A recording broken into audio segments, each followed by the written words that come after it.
Assalamualaikum warahmatullahi wabarakatuh. Perkenalkan saya Arif Fahinur Khalid, NIM 369. Saya akan mempresentasikan mengenai bab 5, yaitu estimasi parameter. Yang pertama adalah fungsi estimasi statistik inferensial. Salah satu tugas statistik inferensial adalah membuat kesimpulan, inferensi, estimasi, penaksiran, dan generalisasi kepada populasi berdasarkan hasil analisis dari data-data sampel.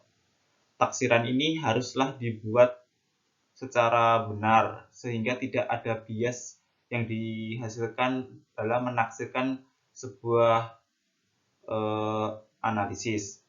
Kemudian, sampel ini harus representatif, yaitu sampel ini harus mencerminkan mayoritas populasi. Dalam mengambil sampel, teknik random sangat cocok digunakan, karena pada teknik random ini, semua anggota populasi mempunyai peluang yang sama untuk menjadi sampel, sehingga teknik random ini dapat digunakan untuk memilih sampel dari populasi yang ingin diteliti. Jadi, dalam statistik inferensial, misalnya kita akan mengaktifkan atau mencari rata-rata hitung populasi atau parameter tersebut, dan alfa berdasarkan rata-rata hitung dan simpangan baku yang dimiliki, keakuratan penaksiran tersebut dipengaruhi oleh ketepatan dalam mengambil sampel. Padahal dalam kenyataannya, pengambilan sampel pun terdapat kesalahan-kesalahan yang masih terjadi. Oleh karena itu, kesalahan ini tidak perlu ditutup-tutupi, karena harus ditunjukkan untuk memperlihatkan adanya keterbatasan dalam pengeneralisasian.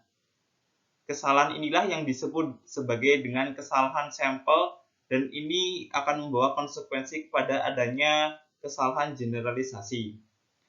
Dalam mencari kesalahan sampel dapat diformulasikan menjadi EI sama dengan mikron dikurangi rata-rata hitung I, yang mana EI adalah kesalahan sampel ke I, dan mikron ini menyimbolkan rata-rata hitung populasi atau parameter, dan X bar atau rata-rata I adalah rata-rata hitung sampel ke I. Kemudian yang B adalah distribusi statistik. Rata-rata hitung tersebut dapat pula dibuat menjadi distribusi, dan hal ini disebut sebagai distribusi sampling rata-rata hitung. Hal ini akan mengikuti asumsi distribusi normal. Oleh karena itu, dalam rata-rata hitung ini akan memiliki karakteristik yang sama dengan kurva normal yang terdapat pada bab sebelumnya. Nah, dalam mencari mikron atau rata-rata parameter, dapat diformulasikan bahwa parameter sama dengan X bar 1 ditambah X bar 2 ditambah X bar 3 ditambah sampai X bar N dibagi N. Kita harus menghitung simpangan baku rata-rata hitung kesalahan sampling yang dapat digunakan untuk menaksir letak parameter atau mikron, dan tidak perlu susah-susah menghitung rata-rata hitung atau X bar dari banyak sampel terlebih dahulu, melainkan cukup satu sampel yang kita miliki.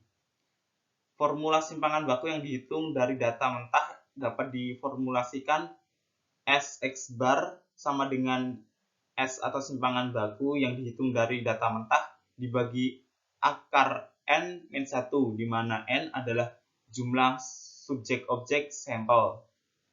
Oleh karena itu, hasil perhitungan kesalahan sampling atau simpangan baku rata-rata kemudian akan digunakan untuk menaksir letak angka rata-rata hitung parametrik. Cara menaksirkan mikron atau parameter adalah dengan menggunakan interval kepercayaan. Selanjutnya yaitu adalah interval kepercayaan. Letak rata-rata hitung parametrik tidak pernah diketahui secara pasti. Maka untuk mengetahui perlu dilakukan estimasi penafsiran yang dilakukan dan lewat interval kepercayaan. Interval kepercayaan merupakan rentang bilangan dari angka dan angka tertentu yang di dalamnya diperkirakan terletak kemungkinan bilangan parameter berada. Penaksiran terhadap nilai mikron atau parameter dilakukan berdasarkan X-bar atau rata-rata dan nilai simpangan baku rata-rata dihitung telah diketahui yang telah dihitung. Nilai mikron atau parameter itu sendiri letaknya mungkin di atas atau di bawah X-bar atau rata-rata dengan selisih yang tidak diketahui. Penaksiran letak mikron atau parameter pada umumnya menggunakan taraf signifikansi 5% dan 1%. Penaksiran yang menggunakan taraf signifikansi 5% sama artinya dengan menggunakan nilai z-score 1,96. Z-score 1,96 memiliki daerah probabilitas sebanyak 95%. Penerimaan itu adalah seluas 95% dan kemungkinan penolakannya atau kemungkinan terjadi kesalahan adalah sebesar 5%. Di sisi lain yang menggunakan taraf signifikansi 1% sama artinya dengan menggunakan z-score 2,58, di mana skor 2,58 memiliki daerah probabilitas sebanyak 99%. Maka daerah penerimaan itu adalah seluas 99% dan kemungkinan terjadi kesalahannya adalah 1%. Dengan demikian, penggunaan taraf signifikansi 1% lebih dapat dipertanggungjawabkan karena resiko kesalahan atau errornya hanya 1%. Kemungkinan perbedaan rumus estimasi letak harga parameter atau mikron. Untuk signifikansi 5%, parameter sama dengan X-bar atau rata-rata plus minus 1,96 kali S X-bar. Kemudian untuk rumus signifikansi 1%, mikron atau parameter sama dengan X-bar atau rata-rata plus minus 2,58 dikalikan S X-bar. Kesimpulannya adalah berbagai hasil perhitungan statistik umumnya dilakukan berdasarkan data-data dari sampel. Kemudian dilakukan estimasi terhadap populasi, atau hasil perhitungan statistik itu kemudian digeneralisasikan kepada populasi. Ketepatan estimasi atau generalisasi tersebut dalam banyak hal ditentukan oleh kualitas teknik penyampelan, jumlah sampel, kualitas alat ukur, teknik pengukuran, dan teknik statistik yang dipergunakan untuk mengelola data. Demikian presentasi dari saya. Apabila terdapat tipe-tipe maupun kesalahan dalam mempresentasikan, saya mengucapkan mohon maaf. Wassalamualaikum warahmatullahi wabarakatuh.